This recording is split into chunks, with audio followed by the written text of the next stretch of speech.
here comes the assault. Now, you're not only unworthy, you're everything else that goes along with that feeling. And this is where people have to make up their mind if they truly want to change. Because if you decide to confront that thought and make a different choice, get ready, because you're going to feel uncomfortable. It's going to feel unfamiliar. And there's going to be some uncertainty because you're stepping out of familiar territory. You're stepping out of the known and you're stepping into the unknown. So the process of change really requires becoming conscious of your unconscious thoughts, which means just because you have that thought doesn't necessarily mean it's the truth. If you have that thought and you accept it, you believe it, you surrender to it without analyzing it, that thought will lead to the same choice, which will lead to the same behavior, which will create the same experience, which then will produce the same emotion. The same emotions then drive our very same thoughts.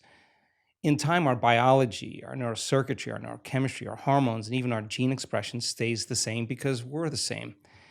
So in the process of change, when you come up against that unconscious belief and you make it conscious, most people get uncomfortable when they confront that thought. And they're stopping an automatic process. And the body, which has been conditioned to be the mind because it's doing something over and over again, that's a habit, is craving the experience because it wants the emotion associated with it, right? So the moment we inhibit that thought, or the moment we become conscious of it and we no longer accept it, there's a biological craving that takes place in the body because the body has been conditioned to be the mind. So the body starts influencing the mind to think more corresponding thoughts equal to that feeling. I think that when people truly want to make up their mind to change and they become so conscious of those unconscious thoughts, they would never go unconscious to them again.